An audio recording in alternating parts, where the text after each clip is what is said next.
Morning all of you.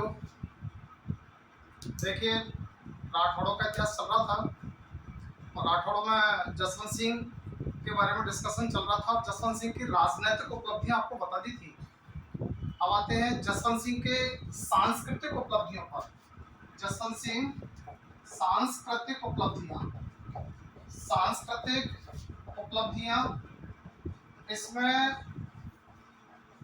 एक और पहलू इसके साथ में चलेगा। सांस्कृतिक उपलब्धियों के साथ में जसवंत सिंह की डेथ मैंने आपको बताई है कि जसवंत सिंह 28 नवंबर 1678 को और जमरूद में एक्सपायर हो गया। जमरूद में मरा। जमरूद में मृत्यु के समय चूंकि इसके साथ में कई लोग मौजूद थे, जिनमें से आपको 3 लोगों का विशेष ध्यान रखना है। एक और चौथा कर सकते हो आप लोग। इसके साथ में एक तो इसकी जो रानी है, करौली के शासक 36 साल की बेटी जस कंवर, ठीक है ना, ये इसकी रानी है जस कंवर। दूसरी इसके साथ में एक कंकोड़ की जागीरदार की बेटी है, ठीक है ना, कंकोड़ के जागीरदार की बेटी है और उसका नाम है नरुकी। जसवंत सिंह की मृत्यु के बाद, जसवंत सिंह जब मरा था उस टाइम पर ये दोनों रानियां गर्भवती थी और उसकी मृत्यु के बाद में लाहौर में बाई चांस एक गिफ्टेड मैटर कहें इसको, जस कंवर से पैदा हुआ अजीत सिंह और इससे एक बेटा पैदा हुआ जिसका नाम था दल थम्बर। एक यहाँ पर तीसरा व्यक्ति है जो इसका सेनापति भी था और उसका अंगरक्षक भी था और उसके ऊपर 2004 में जब सबसे पहले रीट का एग्जाम हुआ तब क्वेश्चन उठा था दुर्गादास। और एक व्यक्ति और है इसके साथ में यहाँ पर जो अजीत सिंह को पूरा तरह से प्रोटेक्शन दिया था सिरोही में ले जाकर के। तो ये व्यक्ति एक तरीके से इसका संरक्षक है। अब यहाँ से आगे देखते हैं तो यहाँ अजीत सिंह का जन्म हो गया, दल थम्मन का जन्म हो गया। इनका जन्म होने के बाद में कुछ समय बाद दल थम्मन एक्सपायर हो गया। इन सबका वर्णन आगे अजीत सिंह के शासनकाल में बताऊंगा। तो ये तो इसकी राजनीतिक अप्रोच उसी मरने के बाद में आ गए। यहाँ पर कुछ एक तथ्य हैं जो मैं आपको बता देता हूँ। इसके संदर्भ में मैंने आपको ना तो नहरसी बताया है, नहरसी भी बताना है और दुर्गादास भी बताना है। दोनों ही इंपॉर्टेंट व्यक्ति हैं, नहरसी और दुर्गादास। अब देखिए, सांस्कृतिक उपलब्धियों में सबसे पहले चलते हैं इनके नगर बसाना। तो नगर बसाने में जसवंत सिंह दक्षिण में औरंगाबाद में था, तो यहाँ पर इसने एक नगर बसाया था जसवंतपुरा। महाराष्ट्र में आज भी मौजूद है जसवंतपुरा। ये जसवंत सिंह का बसाया हुआ नगर था। इसके आगे देखते हैं बेटा, इसकी एक और जो रानी थी जिसका नाम था अतिरंग दे। रानी अतिरंग दे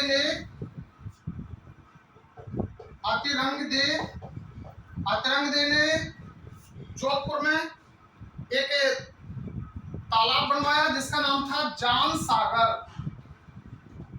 जान सागर, जिसे आज शेखावत जी का तालाब कहते हैं। शेखावत जी का तालाब। एक दूसरी पत्नी थी जसवंत दे। इन्होंने 1663 में और एक अलग से अपने रहने के लिए, या ये कहें कि राजशाही परिवार की महिलाओं के सुबह शाम टहलने के लिए, प्रकृति के साथ जीने के लिए एक बाग लगवाया जिसको बोलते हैं राई का बाग।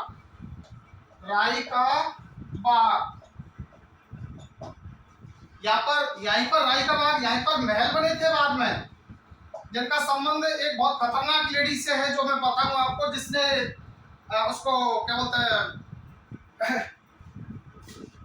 आर्य समाजी नेता, आर्य समाज के संस्थापक इनको जहर दे करके यहाँ पे मरवाया था। इसके बाद में देखते हैं आप, देखिए जसवंत सिंह साहित्य प्रेमी, जसवंत सिंह साहित्य प्रेमी और साहित्यकारों का संरक्षक। जसवंत सिंह के काव्य गुरु थे जिन्होंने जसवंत सिंह को काव्य करना सिखाया था, जिनका नाम था सूरत मिश्र। काव्य गुरु सूरत मिश्र। जसवंत सिंह के काल में दो दरबारी विद्वान थे, एक का नाम था कृष्णा दोरसावत, कृष्णा दोरसावत, और दूसरा थे लालस खेतसी, लालस खेतसी। ये इतना बढ़िया काव्य पाठ करते थे कि इनके काव्य पाठ से प्रसन्न होकर जसवंत सिंह जब जोधपुर में था तो इन दोनों के लिए 1,00,000 पसार, 1,00,000 पसार कृष्णा दोरसावत को दिए और 1,00,000 पसार लालस खेतसी को दिए। ये सारी चीजें जानना ठीक है, इनको तो तथ्यात्मक बातें सब बताते हैं और जानते हैं, आपको किताबों में पढ़ लेंगे। 1,00,000 पसार क्या है ये जानने की चीज है। 1,00,000 पसार मारवाड़ी में कहा जाता था 1,500 रुपये चांदी के, 1,500 चांदी के रुपयों को सामूहिक रूप से कहा जाता था 1,00,000 पसार।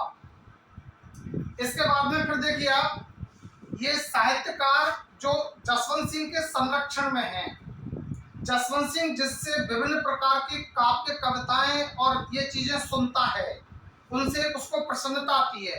अच्छा, जसवंत सिंह स्वयं भी काव्य लेखन में पारंगत था।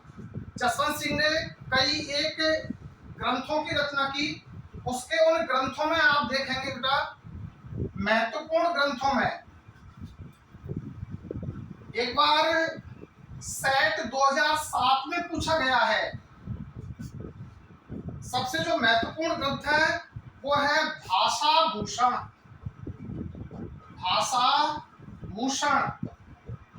क्वेश्चन किस तरीके से पूछा गया है देखिए आप, जसवंत सिंह द्वारा रचित भाषा भूषण ग्रंथ का संबंध है।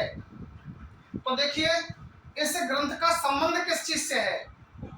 भाषा भूषण, पहले तो ग्रंथ का नाम याद कर लें, और इसमें जिस चीज को इसने बहुत बढ़िया तरीके से प्रेजेंट किया है वो है रीति और अलंकार, रीति और अलंकार। तो ये था क्वेश्चन, जसवंत सिंह रचित भाषा भूषण में वर्णन है इस चीज का, रीति काव्य और अलंकारों का, सबसे महत्वपूर्ण चीज। इसके बाद में देखें आनंद विलास, आनंद विलास सिद्धांत सार, सिद्धांत सार सिद्धांत बोध, सिद्धांत बोध, और एक जो महत्वपूर्ण ग्रंथ प्रबोध चंद्रोदय, प्रबोध चंद्रोदय, प्रबोध चंद्रोदय। ये चीज और इंपॉर्टेंट है क्योंकि इसके सारे ग्रंथों में केवल यही एक नाटक है और बाकी के सब काव्य ग्रंथ हैं। तो जसवंत सिंह से संबंधित ये उपलब्धियां थी। जसवंत सिंह के बारे में 2-3 बातें और बता देता हूं कि जब जसवंत सिंह 28 नवंबर 1678 को मरा था तो इस पर औरंगजेब ने प्रसन्न होकर के कहा था कि आज कुफ्र का दरवाजा टूट गया, कुफ्र का दरवाजा, अर्थात जो धर्म का रक्षक था वो मर गया। हिंदू धर्म का रक्षक कुफ्र, तो यहां कुफ्र का दरवाजा टूट गया। औरंगजेब की पत्नी का नाम था दिलरास बानो, दिलरास बानो, इसको जनरली तौर पर कहते थे रविया दुर्रानी, रविया उद दुर्रानी। रविया दुर्रानी ने कहा था जसवंत सिंह से, क्योंकि ये जसवंत सिंह से ज्यादा समझदार थी, गंभीर महिला थी, इसने कहा था कि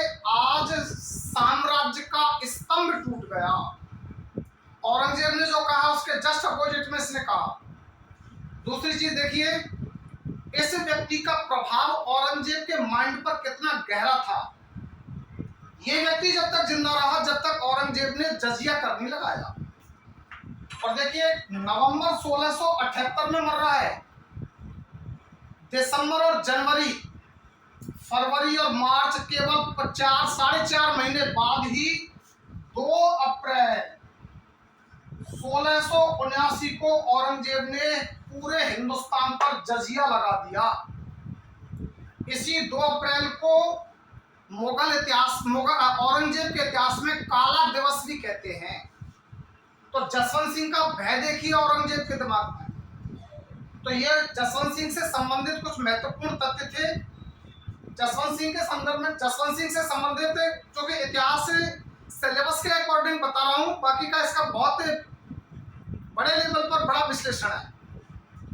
इसके संदर्भ में यहाँ पर 2 व्यक्तियों का नाम लिए बिना मामला आधा ही रहेगा, बहुत कम रहेगा।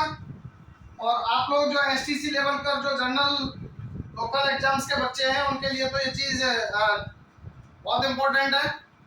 इसके दरबार का एक विद्वान था, जो दरबारी इतिहासकार कहेंगे उसको, जिसका नाम है मोहनौत नैणसी। ये इसका वित्त मंत्री था। दीवान मुगल काल में बोलते थे वित्त मंत्री को। तो ये वित्त मंत्री था, हमेशा इसके साथ ही रहता था। जब ये दक्षिण में था तो ये दक्षिण में भी इसके साथ ही था। और दक्षिण में इसके साथ रहते हुए इन दोनों में, राजा और स्वामी के बीच में किसी बात को लेकर के मतभेद हो गया। मतभेद को लेकर के विश्वेश्वरनाथ रेव ने अलग तर्क दिया है, जीएच ओझा ने अलग तर्क दिया है, और उसने खुद जो किताब लिखी थी उसका तो विश्लेषण पूरा नहीं हो पा रहा लेकिन बाद में उसमें जो तथ्य जोड़ा गया है लोकल इतिहासकारों के द्वारा, चारणों के और भाटों के द्वारा, तो उसमें हर बात पर विद्वानों ने अलग अलग डिस्कशन दिए हैं। लेकिन मामला क्या था ये अभी तक अननोन है। तो यहाँ पर रहते हुए नैणसी के साथ में जब मतभेद हो गए और नैणसी को इसने गिरफ्तार कर दिया 1667 में। 1667 में गिरफ्तार करके इसको 1670 में जोधपुर भेज दिया। जब ये जोधपुर लाए गए थे तो ये और इसका छोटा भाई, इन दोनों को बंदी की अवस्था में लाया गया था, लेकिन दोनों ने एक दूसरे के पेट में कटार घोंप करके और सुसाइड कर दिया। तो यहाँ इस व्यक्ति की 2 पुस्तकें हैं। ऐसे सारी चीज से हट करके बात करें, मोहनौत नैणसी की 2 पुस्तकें, एक का नाम है नैणसी विख्यात, नैणसी विख्यात, और दूसरी है मारवाड़ रा परगना री विगत, मारवाड़ रा परगना री विगत। इस पुस्तक में टोटल राजवंशों का वर्णन है, राजपूतों की उत्पत्ति, राजपूताने में जितने शासक वंश हुए 36 राजपूत वंशों का उल्लेख करता है, सबकी वंशावली, बहुत बड़ा संग्रह है। ये जो पुस्तक है, इस पुस्तक से हमारी सांस्कृतिक परंपराओं के बारे में जानकारी मिलती है। ये कह दें कि ये पूरी तरह से एक राजनीतिक पुस्तक है तो ये पूरी तरह से एक सांस्कृतिक पुस्तक है। राजाओं का खान पान, रहना सहना, आम जनता की स्थिति, रास्ते, व्यापार, विभिन्न स्थानों पर बनी हुई धर्मशालाएं, सराय, नहरों की स्थिति, फसलें, विभिन्न प्रकार की रबी की फसल, खरीफ की फसल, तीज, त्योहार, विवाह, शादी, इन सब से जुड़ी हुई परंपराएं, रीति रिवाज, इन सब का वर्णन किसमें है? मारवाड़ रा परगना री विगत में। और ये नैणसी विख्यात है, इसमें राजपूत राजवंशों की वंशावली, सारे राजपूत शासकों की 1667 तक। तो ये विशेष ध्यान रखें। जसवंत सिंह का शासनकाल खत्म होता है। Thank you.